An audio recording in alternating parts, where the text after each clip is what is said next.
Welcome to Life Mastery for Women, where I help you decode the struggles in your life in the areas of health, wealth, relationships, and spirituality with mind mastery, emotional management, and meditation.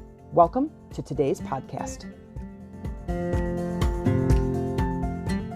Hey ladies, it's Jen Mack, Lady of the Mind. Welcome to today's episode where I hope I am finding you being rightfully in your power. If you are not rightfully in your power, then it is my intention that in today's episode, I give you one nugget of inspiration towards your transformation. Today, let's talk about how to not get taken advantage of. I was in a relationship where I was taken advantage of, taken for granted. To me, they sort of can go hand in hand. I don't mean there's kind of a line that gets crossed when we talk about taken for granted and taken advantage of. It wasn't in this manipulative type way, but manipulative type way. But taken for granted to me is, bottom line, lack of boundaries. Lack of boundaries. So I've worked with several clients who have been in work environments where they were not paid what they were worth. Now, that is objective, right? That is an objective or subjective, where someone says, I'm worth more than that. And then I say, okay, well, go get your worth more than that. Like, go do that. You have that right to get paid what you're worth. So we're just going to keep this on the job topic. And there's something that happened at work today, but an interesting story. But either way, I have a couple of clients that I've worked with in the past where they're at these work environments and they're constantly given work to do and they're not appreciated. They're not thanked. They're not treated courteously. They are taken advantage of or taken for granted. And I always go back and fall back on the same thing. It's like, set those boundaries and communicate those boundaries as clear as you possibly can. And then stand tight by those boundaries. When we don't create boundaries and the boundaries are this gray area, it is natural. It's stupid, but it's natural that human beings push into those gray lines. Okay. We all do it. I've done it. Everybody does it. It's all a thing. I'm not perfect in this, but I'm very, very aware of my behavior. And then I'm aware of people-pleasing personalities. So, creating boundaries. Now, let me tell you about how this goes. I am, if you've listened to my podcast, you know that I've been working part-time at this, where they rent these cabins. There's 13 cabins. Some are really, really big, like, houses and like an A-frame type. And then other ones are like literally a one room where there's a bed over here and there's a couch over there and there's a sink and then there's a little bathroom. And I would say most of them are about that size, but we do have some that are really big. Anyway, so I started out as a housekeeper and I love cleaning. I love working. I love physical labor to this degree, to that. And what I love the most about it is the variety of the work. Well, you're thinking, okay, wait, Jen, wait. You're a public speaker. You're a coach. You have a podcast. You have a women's group and you're cleaning toilets for a rental. Well, yes, because I have a lot of energy. And I want to say like I love physical labor. I don't love physical labor. Like I don't want to go work construction or, dig ditches or anything like that. But I do love moving my body. So I thought that it was important for me to get straight up out of my house and out from behind my computer because it was wrecking my body and wrecking my back. And so I picked up this job part-time. It's very, very flexible. Like I can work or not work. I can go in for a couple of hours. I can work for 6 hours. It doesn't matter. It's very flexible. As long as the work gets done, no, it doesn't matter. Well, anyway, I also, when we had several meetings with the owners, I expanded my skill set. And I told them that I also do like some website stuff or manage a Facebook. I have my own business. And so I manage the Facebook group and they have a Facebook page and I've done some website design and I do all these other things like technological things. And they're like, whoa, hey, maybe you could help us with our, website and our Facebook. Okay, great. Yeah, that'd be fun. Then I also have this artistic ability where I like to burn boxes, like, and I don't mean light them on fire, but wood burn designs on these boxes. We do our meditation kits, and I showed them some pictures, and they're like, wow, those are really cool. Maybe you could do some stuff for our gift shop. I'm like, yeah, that'd be totally fun. And then my coworker also does the same thing. Like, she, not all those same things, but she's not so tech savvy, but she loves like all this landscaping, watering plants and blending plants together and planting different grasses. And she knows, like, she has a degree in like landscape design or something. And so she kind of exerted her, her skill set in this direction. Well, lo and behold, what is happening currently at our job is we go in, and if you know anything about whether you're cleaning your own house or you've ever done any kind of cleaning for another business, it is hard work. I mean, it's one thing to clean your own house, and it's a whole nother game to like, okay, you have 3 hours to clean 6 cabins. And we're like, holy crap, let's get busy. And of course, to a high standard. Well, I hold myself to a very high standard when it comes to a lot of things. I have very, very high expectations for myself. I take a lot of pride in my work. Well, I was working with this other housekeeper, and she basically was like, she like ran the ship, but she was a terrible housekeeper. Like, how she stayed on for 2 years, I'll never know. Because I would come in behind her and I'm like, so that's not clean and that's not clean and those towels aren't very straight. So anyway, so I would like straighten up behind her and never said anything to her. A week later, she quit. And so both of the owners and our manager have all said to me and my coworkers that the place has never looked better. We organize things. We kind of create this flow of how we want things to go. We have done all this stuff to really like amp up their business. And they did not even slow down this winter. Now, that's not necessarily because of us, but just their business is getting busier. But, I helped them completely revamp their gift shop. I've worked on their website. I've taken pictures of the cabins. I have done a bunch of like, mowing and hedge trimming and planting and stuff like that. Just kind of help just to do whatever, right? And of course, housekeeping on top of it. So lo and behold, we are now at kind of a crossroads.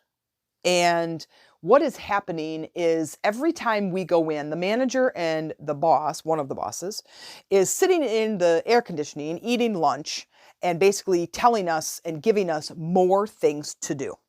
So we're already doing housekeeping, and then they're giving us things that we have to take into the cabin, or they're telling us to go over and get something, or we're finding things that are going on with the cabins, and then they're like, okay, well, can you fix it? So the point to this is not the one thing or two things that they're asking. It's starting to pile on more and more, and the jobs are getting a little bit more vigorous, and we're having to do a little bit more, but without any more pay. So my coworker and I had this discussion tonight, and I said, one of the things that we need to be clear on are what are our expectations. So this coworker who does all this landscaping and the flowers and all the planting and whatever, she's just like, I'm telling them I'm going to do the landscaping. So she does. She pulls out all the flower boxes and goes and gets soil and does all this fertilizer and all this stuff and plants these beautiful plants in front of all of the cabins. They're absolutely gorgeous. Everything's fantastic. She's watering it. We have we're all on a watering schedule. So when we clean the cabin, we water the cabin, we water the plants. Okay. Well, then she's complaining about the manager that's there that isn't helping to water. And I'm like, okay, wait. All right, hold on. I don't quite understand. So you're mad at her because she's not helping you to water the plants. And she goes, well, she just won't leave the office to go water. And I'm like, okay, but you said that you were going to water the plants. So aside from that, if you step back and go, okay, what is she actually mad about? Well, she said that she was going to water the plants, but her picture of what all that meant was, I will be happy to do this part of things, but everyone else needs to help me to water them. But she didn't communicate that with anybody else. So she says it to us, hey, when you go and prep the something in these 2 cabins, can you please water the plants? And I say, yes, no big deal. Okay. But she's mad at this other person because she didn't clearly communicate her idea about, when I say I was going to water, I didn't mean I was going to be the only person watering. I just said, yes, I would plant them and I would water them. But anyway, so this other lady then took it upon herself to say, oh, well, she's just going to do it. So I said, okay, so the reason we're getting mad or angry or that we're feeling like we're taken for granted or taken advantage of is simply, watch this. Boundaries are being crossed. Typically, when we get angry, it is because of that our boundaries are being crossed.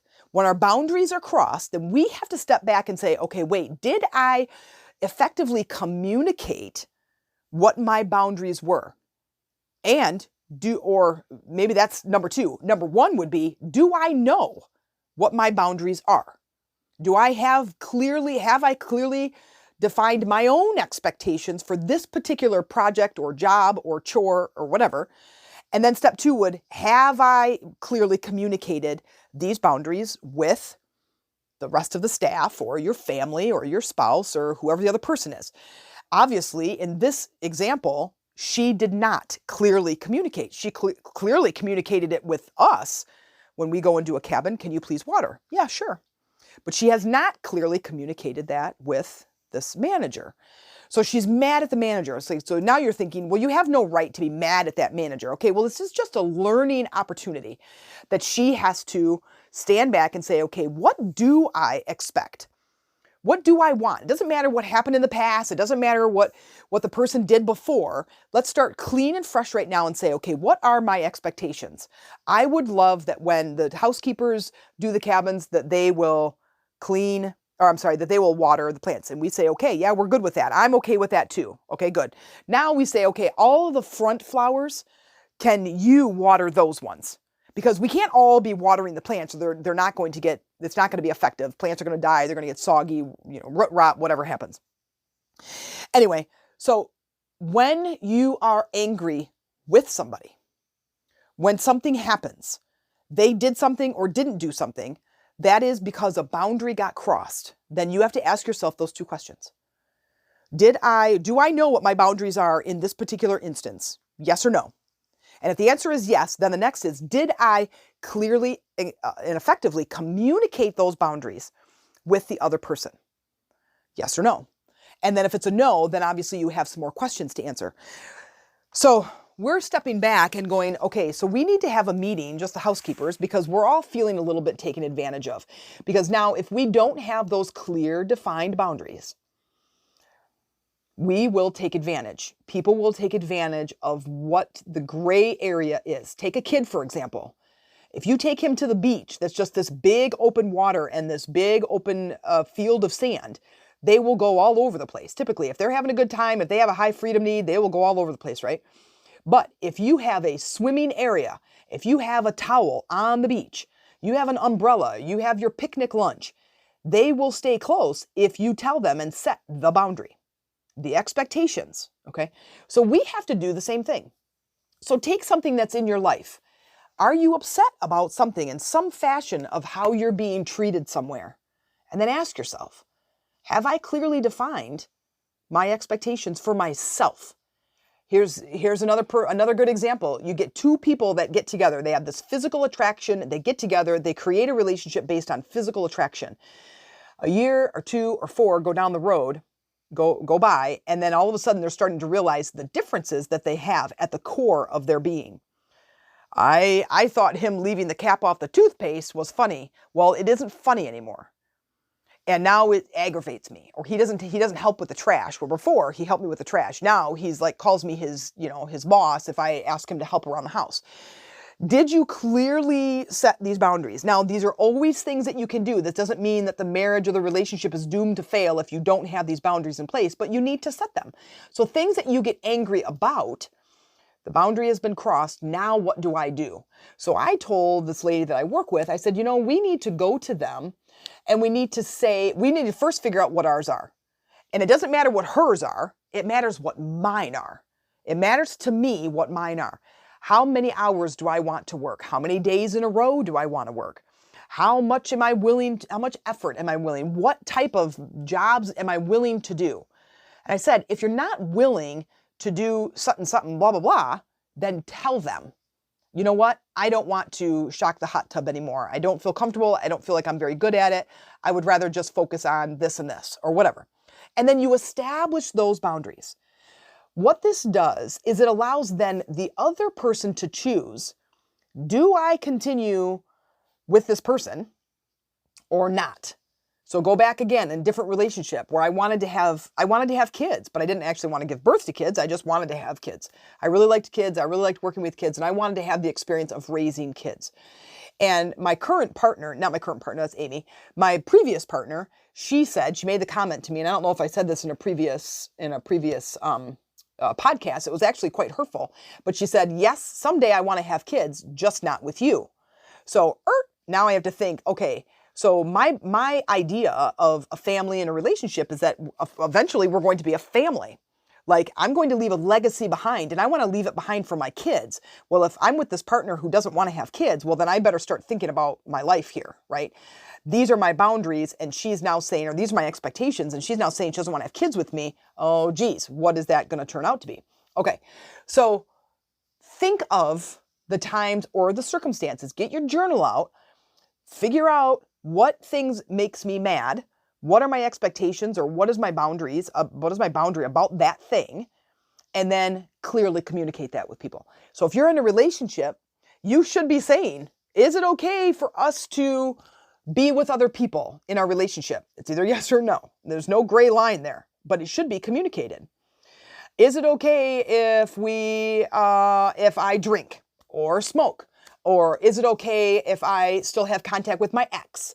Or whatever your things are, create them together. Communicate them effectively. These can be with your kids when your kids become older. This can be with your spouse, your boss, your coworkers, whatever. I have certain boundaries about things, but it's important that I know what they are first before I get mad at somebody who's crossing them without knowing what they are. That really is unfair. Does it happen? Yes, it happens. Are we proud human beings when it happens? Are we proud women when we lash out at somebody for crossing our boundary? Are we proud? No. Does it happen? Yes. What can we do about it? Because I will tell you this. Once you effectively pick that situation, you have boundaries, you go to your boss, you say, listen, you pay me this amount. I work 40 hours a week for you. I'm here till 5:30 or 6 o'clock or whatever. I really don't feel comfortable anymore with you giving me 2 or 3 hours more work to do to take home unless you're actually going to pay me more money. I'm happy to do the 40 hours that I'm already getting paid for, but I don't feel comfortable anymore working 2 or 3 extra hours a night or on a project that you just hand to me and make it sound like I don't have a choice in the matter. So now what happens? What happens once you communicate those boundaries and they're not being fulfilled? Well, this puts a choice back on your lap. So let's say I go to them and I say, okay, I'm not going to do, let's say, I'm not going to do your Facebook management anymore, and I'm not going to do your website design because that typically would cost a lot more money, and I don't want to sit in front of the computer anymore to do that. So I'm going to not do those things. And I am willing to still do the wood burning, and I'm willing to still do, some of the landscaping stuff like mowing and stuff like that, and of course housekeeping. And then I say, and I'm willing to do 20 hours a week at 4 days a week, and that's it. And they could say yes or no. They can say you're fired. They can say we're not doing that. They can say okay. So now the weeks go on, and then all of a sudden they can come back to me and say, okay, I want you to do our website. And I say, no, remember, I decided I wasn't going to do that anymore. I'm really sorry. I know that probably puts you out, but I'm just going to say no to that. Because if we don't continue to communicate our boundaries, what's going to happen is they will continue to push at those boundaries, because for however long they've been able to extend on that or move into that gray area. So take, for example, if you have a friend that always wants to meet you for coffee or lunch or dinner or drinks or something, and they're religiously late, and it drives you absolutely crazy. I had a friend like this in college, and we would meet for something, and literally she would be hours late. And I'm like, this is so stupid. But I was also in my 20s. If I was going to do something like that today, I'm going to give her about 20 minutes. So let's say we're meeting for, I don't know, an early dinner or something at 4 o'clock. And I'm like, are you going to be there at 4? Because I'm used to you being late all the time. Yes, I'll be there at 4. I'm going to leave early. Blah, blah, blah. So I'm expecting her to be there. So I get there at 4. Let's say I order some coffee, whatever.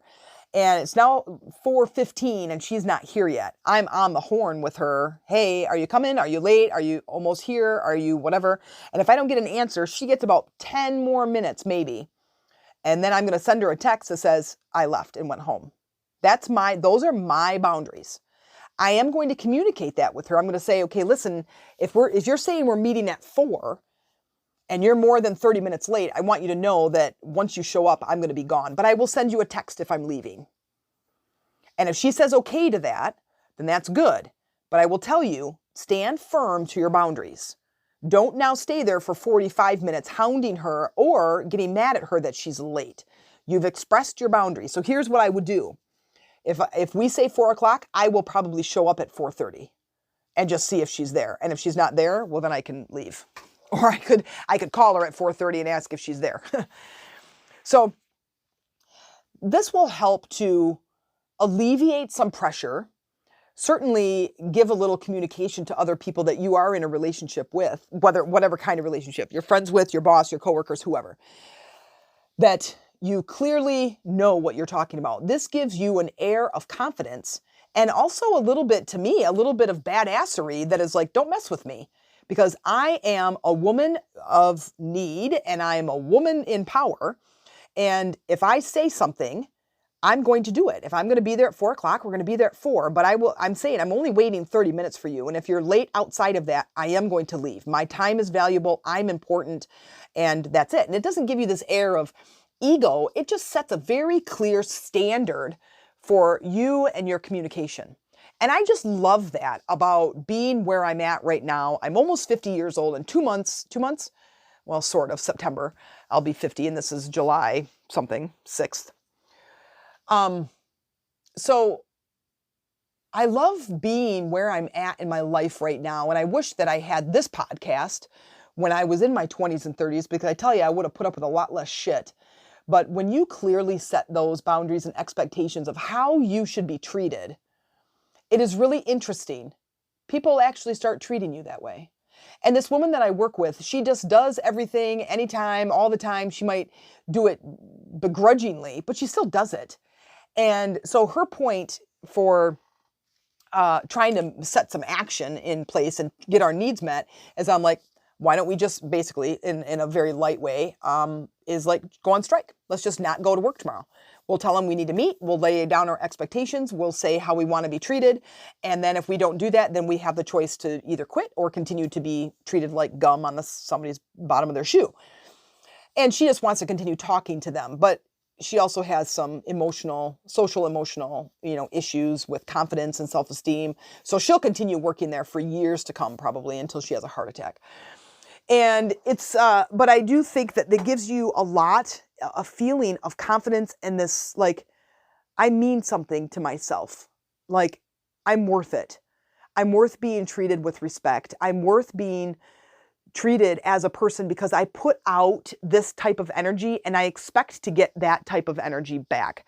I do a lot of work for them over there and I am a loyal employee. And I am a woman of integrity, and the things that I said that I would do, I've done and am doing for them. And they are kind of showing that they're sort of not. Like, they are not treating us terribly well. I mean, it doesn't cost much to say thank you to an employee and to say how much you appreciate them or whatever. And it's really interesting because they don't take advantage of me so much. There's some things that I do, but I also said that I would do it for the price, that I get paid. And just because it's easy for me and it's fun and it's a few more hours and it's, whatever. But for her, for my coworker, she's just does and does and does and does and doesn't clearly define, doesn't clearly explain, and then doesn't really get anywhere. So I'm hoping that this story will enlighten you a little bit to say, oh yeah, you're right. I get angry about this particular thing that my somebody does, and I don't have clear expectations. And you just stand back and you look at that thing and you go, what are my expectations for that? What am I willing or not willing to do? When I ask her, she works, 14 days in a row and complains about never getting a break. And I talk to the boss, she's like, she just keeps coming in. She goes, I tell her to take a day off. I can't force her to take a day off. She just keeps showing up. She just keeps showing up and I said, well, then don't pay her. Give her your hours. Say, I'll pay you 30 hours a week and that's it. Anything you want to do over that, you're not getting paid. I said, eventually she'll stop coming in. When I talked to my coworker about it, she's just like, well, yeah, but then they wouldn't do anything. They wouldn't do this. I said, it's their business. Let them not clean a cabin. It's okay. Let them do, because if we step into our power, it will force other people to pick up the slack. But if we continue to push at those boundaries or gray those lines, people will continue to take advantage and to take us for granted. And we can't be mad at them. If we have clearly defined lines and we are communicating those lines, then we have a choice. If they take advantage, then we have a choice. You communicate it again. If they take advantage again, then it is your choice to leave or to continue being taken advantage of. I know it sometimes sounds a bit harsh, but I tell you, when you get on this side of the fence and you set those lines and then you enforce those lines, it is absolutely beautiful how you are treated, because you're treated with respect. You're treated as a woman of integrity, and you are treated with somebody who has their shit together. And it's amazing when we step into our power that people start treating us differently. So I'm going to encourage you to do the same thing. Whether you use a journal and you write that topic down, and these are the things that you get mad about, and these are your boundaries, and now you're going to communicate those boundaries. I'm going to encourage you and invite you to explore this on a different level. You could do this with your kids, your spouse, your coworkers, your friend, your mother-in-law, your mother, your brother, your did I say your boss yet? Your boss? Anybody. And I would love to have you join us in our Lady Rising group as we start to explore our own power and we start to make those bold moves in our lives that really begin to transform us inside and out. I hope you will join us, Lady Rising. Go to Facebook, type in Lady Rising, ask to join the group, answer the questions, say you're coming in through the podcast, and tell me how you are doing with establishing your very clear, defined boundaries. If you liked this episode and you look forward to future episodes and are really looking for a community to help support you with implementing the tools that we're talking about in this podcast, please consider joining our online sister community called Lady Rising on Facebook, where we focus on that spiritual support and connection, just like in today's episode. I hope you'll join us. Go to Facebook, type in Lady Rising, and tell me you came in through the podcast.